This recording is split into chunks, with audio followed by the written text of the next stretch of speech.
여의도미션 구독자 여러분 안녕하십니까. 지난 시간에 영국에서는 산업혁명이 일어날 수 있었고 중국에서는 왜 일어날 수 없었는지 여러 가지 정치적 상황을 예를 들어주시면서 설명을 해주셨어요. 그 중에서 중국에서 지방에 있는 호족 세력들 그 호족 세력들에 대해서 이어서 말씀해 주시기로 했는데 맞아. 네. 그거 좀 설명을 해줄게.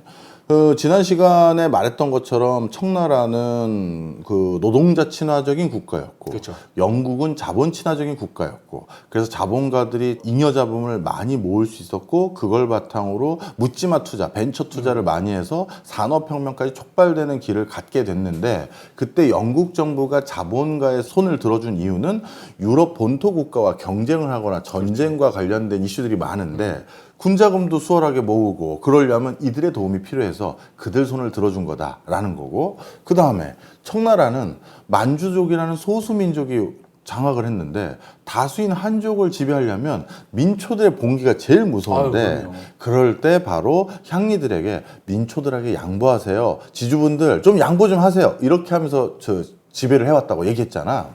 그럼 여기서 제일 중요한 게 이 향리들이야.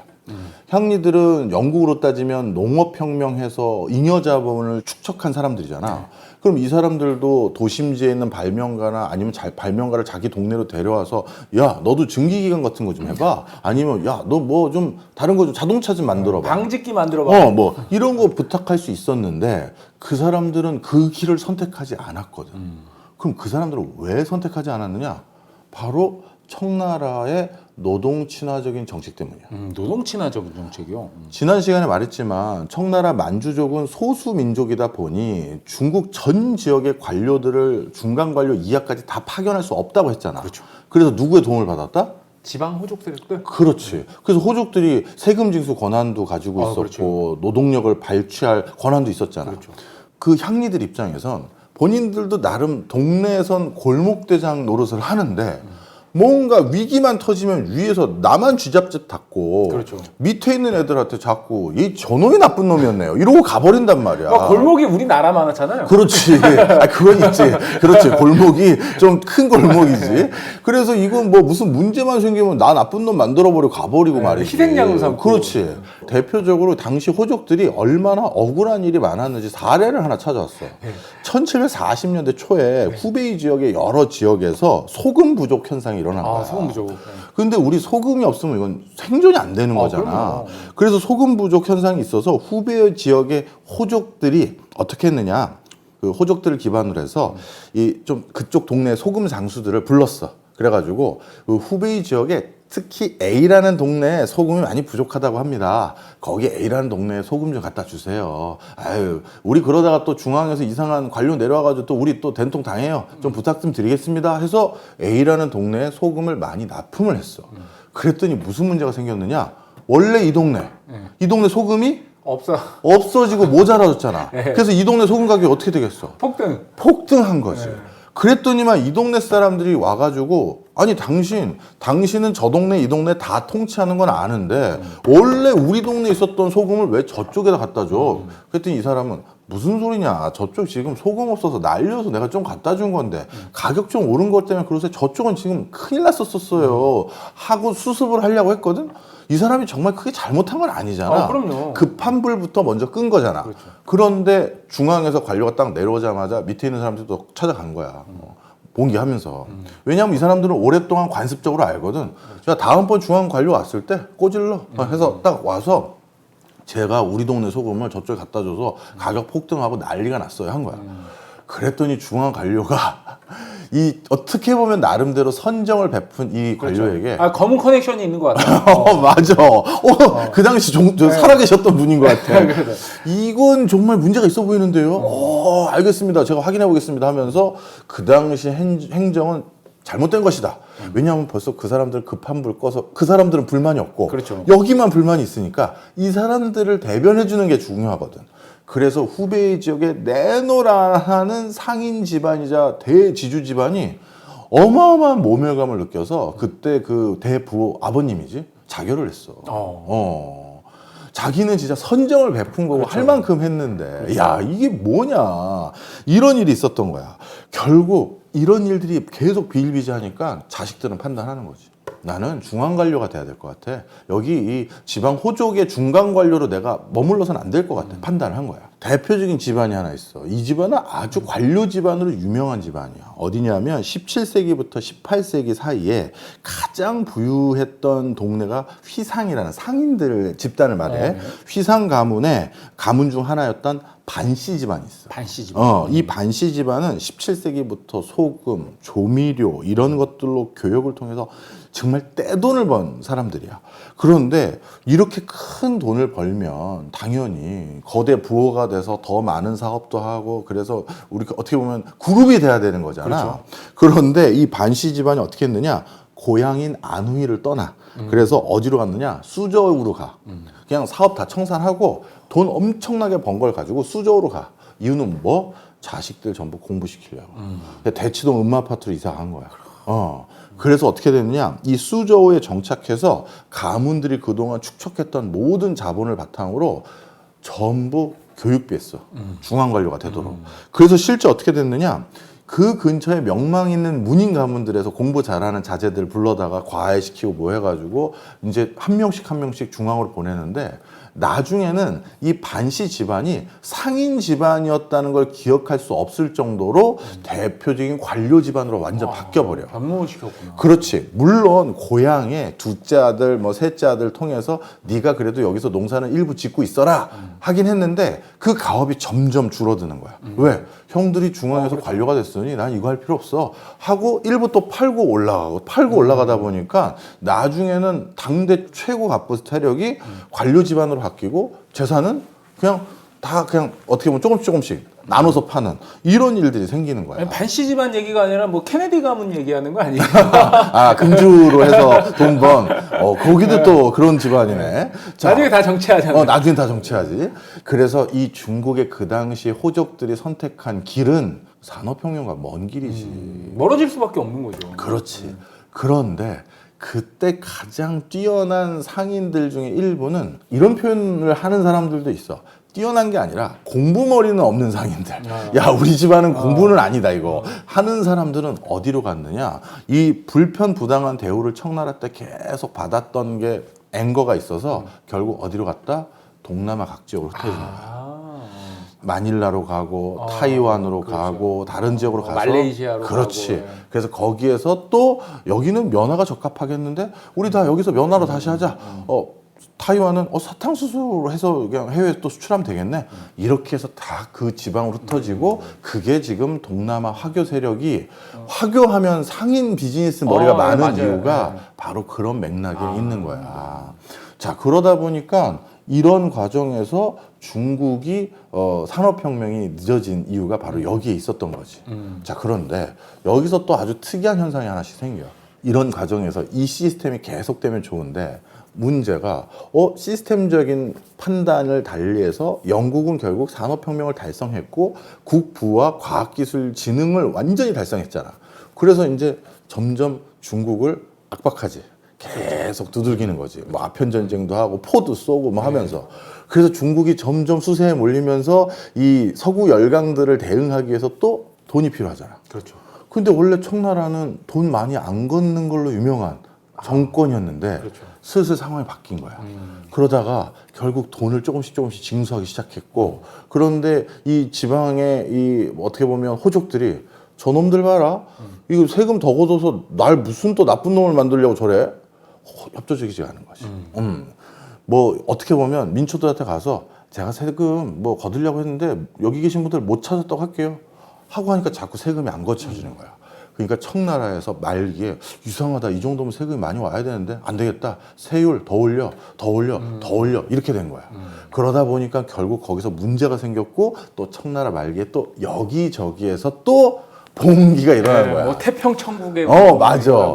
이게 무슨 니네가 무슨 우리를 잘 살게 해준다고 지금 봤더니 우리 동네에 있는 이 호족들이 오히려 내 편이고 이 중앙 이거 나쁜 놈들이네. 이게 다시 일어나게 된 거야. 그런데 계속 말하지만 만주족은 소수민족이잖아. 그래서 어쩔 수 없이 이 봉기를 진압하기 위해서 또 누구의 도움을 받아야 돼? 그 호족들에게 날 좀 도와주시오. 이번엔 세금 걷는 게 아니라 사병을 좀 꾸려주십시오. 왜냐하면 만주족이 쪽수가 다 안 되니까 그렇죠. 각 지방마다 사병을 꾸려서 봉기를 좀 진압하는 데 도와주십시오 한 거야. 그랬더니만 이 지방의 대영주 계급이자 잉여 자본을 가지고 있는 이 호족 세력들이 사병을 일으켜서 그걸 가지고 봉기를 진압했는데, 그런데 사병을 운영하려면 이게 당신이 나한테 군대 조직하라고 한 거잖아요. 했으니까 중앙으로부터 또 봉급을 받잖아. 그렇죠. 급여를 받고 군대를 꾸려 나갈 수 있는 또 그 자금을 받겠지. 그렇죠. 근데 가만히 보니까 이게 논하는 장사야. 왜냐하면 중앙에서 나 없으면 이 동네에 봉기를 진압 못 하거든. 그렇죠. 내가 예를 들어서 한 달에 월급으로 100만 원씩 주면 되는데 이거 요즘 통 말을 안 들어요. 200원 주셔야 돼. 그래도 저쪽에서는 얘 말고는 지금 대안이 없으니까 그렇죠. 200콜 한 거야. 그랬더니만 어떤 일이 생겼느냐. 대상인 자본, 대농업 자본으로 번성했던 사람들이 야 요즘 장사할 게 아니라 용병 비즈니스를 하는 게 더 나을 것 같아. 해서 완전히 그냥 가업을 접고 용병 비즈니스 받고. 용병 집단으로 변하는. 그렇지. 그리고 그 동네에서 경찰관 노릇을 하는 거야. 그러다 보니까 또 이런 것들이 비일비재하게 되면서 상업자본이 산업혁명으로 이어지지 않는 이런 아주 희한한 일이 생기는 거야. 그리고 또 한 가지. 이렇게 각각의 지방마다 토호 세력들을 너무 인정해 주니까 그 토호 세력들이 각각 돈을 가지고 있는 거잖아. 그렇죠. 그 각각 돈을 가지고 있는 게 중앙으로 자꾸 모여줘야, 영국 같은 경우는 그게 빅뱅이 일어나서 산업혁명으로 된 건데 그게 아니라 그 각각 지방에서 그냥 분절적으로 있으니, 그러니 이게 큰 그룹이나 큰 회사가 안 되는 거야. 그래서 이런 여러 가지 맥락들 때문에 청나라가 결국 지방의 여러 토호 세력들의 사병, 태평천국 운동 이런 걸로 결국 쇠망하게 되는 거지. 그런데 원래 네가 지난 편에 처음 질문했던 게 뭔지 알지? 미중 간의 갈등. 그렇죠. 그런데 미중 간의 갈등 얘기하는데 저 양반은 왜 청나라 얘기하고 앉아있느냐. 아니 원래 빌드업을 하시니까. 그런데 이 청나라 때 이 상황을 알아야 지금 중국의 행보를 확실히 이해할 수 있는 게 있어. 그래서 내가 이 얘기를 한 거였어. 지금의 중국의 전신인 중화민국하고 뭐 신해혁명 이런. 그렇지. 그 즈음에 많은 사람들이 본인들이 왜 유럽에 밀린지, 그리고 이렇게 굴욕적인 일을 당했는지 확실히 이해했겠지. 지방마다 있는 잉여 자금들을 한 곳에 응축시켜서 과학기술이나 산업혁명으로 발달시킬 수 있는 그 경로를 만들어야 된다는 걸 인식을 해. 그래서 아주 특이하게 뭐 1차 국공 그 내전이나 이런 여러 가지 일련의 그 뭐 신해혁명 때부터 그 중국의 혼란기 있잖아. 네, 혼란기. 그 혼란기 때 아주 공교롭게 국민당이나 공산당이나 그 밖에 중국의 전통적인 세력들, 뭐 만주국을 비롯해서 그 당시 전부 그 사람들의 이데올로기가 다 똑같았어. 영국처럼 부강한 지방의 자본들이 중앙으로 와야 되고, 그러기 위해서는 노동자하고 자본가 중에서 이제 누구 편을 들어야 된다? 자본가 편을 들어야 된다고 중국 공산당도 생각했어. 그러면 말도 안 돼. 교수님, 공산당은 원래 인민, 농민, 그렇죠. 이런 사람들을, 노동자 이런 사람들을 위하는 건데 그 사람들을 위하는 게 아니라 자본가를 위하는 그런 정권을 꿈꿨던 게 중국이라고요? 맞아. 정말로. 그러면 여기서 이제 우리가 그 자본가 편이 돼야 된다는 것도 얘기하기 전에 일단 확실히 이제 우리가 인식을 잘못하고 있는 거 하나는 벌써 수정이 됐지. 원래 서구 세력들이 자신들이 동양의 중심 세력이었던 중국보다 우월하다라고 얘기했던 근거가 뭐였냐면, 우리는 혁신했다. 대항해를 통해서 외국에 나갔고 기술혁신했고 그것으로 인해서 전 산업을 일으켰던 그런 혁신을 했기 때문에 우리가 세계를 지배한 거고, 중국은 사실 외국으로 안 가고 머물러 있었죠. 머물러 있고 그래가지고 사실 아무것도 혁신을 못했기 때문에 그래서 산업혁명도 안 일어나고 결국 쇠락한 것이다. 근데 그게 나가지 않은 게 아니라 이런 내적인 사회구조, 정치구조 이것 때문이고, 사실 우리 그 대표적으로 진짜 콜럼버스보다 대항해를 먼저 했던 게 누구야? 정화의 대원정. 그럼 정화. 그때가 몇 세기인데? 그때 명나라 영락제 때죠? 그렇네, 명나라 때네. 생각해 보니까. 명나라 때예요. 그러면 아프리카까지 갔어요. 아프리카까지. 정화의 대원정 때부터 그리고 아까 얘기했지만 그 중국 내륙의 정치 상황이 마음에 안 들었던 중국 상인들은 동남아 지역으로 다 흩어졌던 거 아니야. 그러니까 이 사람들이 안 나가는 사람이 아니라 사회 구조적인 맥락 속에서 그게 꽃을 피우지 못하는 요인들이 좀 섞여 있었던 거야. 이제 그게 제일 큰 차이고. 그러면 이제 다시 돌아와서 그러면 공산당이나 국민당이나 군벌이나 전부 자본가 편을 들어줘야겠다라고 결정을 했는데 그런데 결국 누가 이겼어? 그 세 그 집단 중에서 공산당이 통일했죠. 공산당이 통일했지. 그 공산당이 통일하는데 굉장한 전략 전술을 한 거야. 공산당의 가장 든든한 지지 기반이 누구야? 노동자. 정확히 말하면 농민들이었지. 농민들이었죠. 농민들. 여기저기 돌아다니면서 피해 다니고 막 하는데 그때마다 지방에서 그렇죠. 있었던 사병들이 있었는데 꽤 훈련도 되어 있어. 이 사람들이 왜 이렇게 훈련이 돼 있고 나름대로 제식 훈련이 뭔지 안 해? 봤더니 청나라 말기에 난 일으키는 거 잡겠다고 지방 호족 세력들이 꾸려놨던 그 사람들이 공산혁명에 이제 편제되기 시작하는 거야. 그리고 이 사람들은 청나라에서 봉급 주는 게 사라졌으니까 무직자가 됐는데 공산당이 우리는 모든 토지를 나눠주고 우리 인민들을 위한 세상을 열 거야 하니까 그럼 나도 헌신하겠어 하면서 돌아다닐 때마다 느는 거고 농민들의 환영을 받는 거야. 자, 그렇게 해서 국민당이 아니라 각 지방에 있었던 군벌이 아니라 바로 공산당이 이 중국을 딱 장악하게 되는데 그럼 이제 공산당은 농민들을 위한 편, 인민들을 위한 편이 돼야 되잖아. 돼야 되죠. 그런데 공산당이 실제 했던 거는 뭐냐 하면 다음 시간에